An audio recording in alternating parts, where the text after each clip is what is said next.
Le télétravail est devenu une source de discussion importante au sein des familles, au sein des entreprises, au sein des ressources humaines des grands groupes, au sein de l'État. Faut-il ou non pousser le télétravail?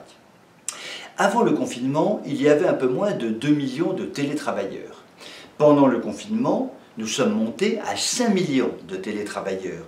Donc un nombre considérable de personnes ont télétravaillé à partir de chez elles. Est-ce un avantage? Est-ce un inconvénient? Le télétravail est-il quelque chose qu'il faut pousser ou non? Telle est la question.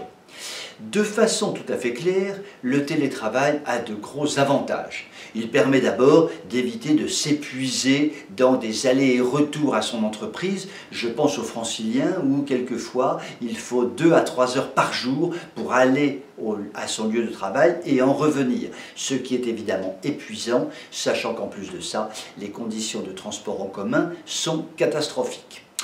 Le gros avantage du télétravail également concerne la vie familiale. L'on peut gérer sa vie familiale de façon plus souple, faire des petites pauses familiales dans la journée, donc créer des petits temps familiaux qui permettent des rapprochements assez sympathiques.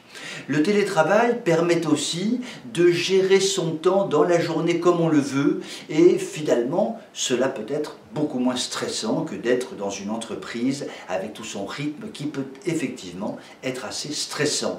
Et puis très gros avantage, le télétravail permet éventuellement de quitter les grandes agglomérations devenues souvent insupportables à vivre pour en fait aller dans des villes moyennes ou des petites villes infiniment plus agréables pour la vie quotidienne.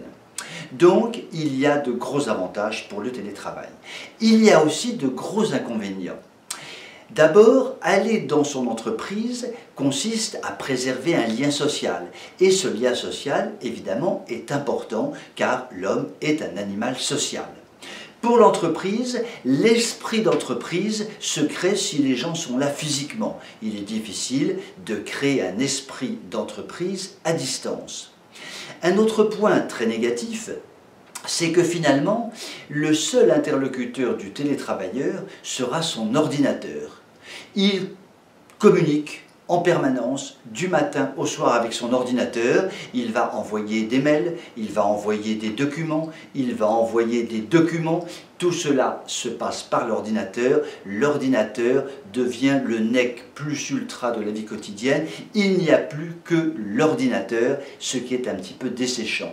Et puis évidemment, et cela est très ennuyeux, c'est que le télétravail mélange finalement dans la journée la vie familiale et la vie professionnelle, puisque par l'ordinateur, la vie familiale ou amicale est évidemment en permanence mise en avant sur les écrans, puisque les mails sont reçus en permanence dans la journée. Donc on est interrompu pendant son travail professionnel parce qu'il faut répondre à des amis qui vous invitent, ou par des amis qui vous sollicitent, ou par de la famille qui vous dit ceci ou cela.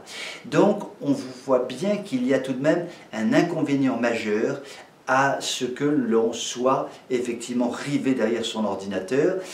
Et la question du télétravail est une question finalement très fondamentale. Il faudra, avant de pousser tout azimut le télétravail, il faudra se demander si véritablement c'est la solution idéale ou pas. Tout cela mérite étude et réflexion.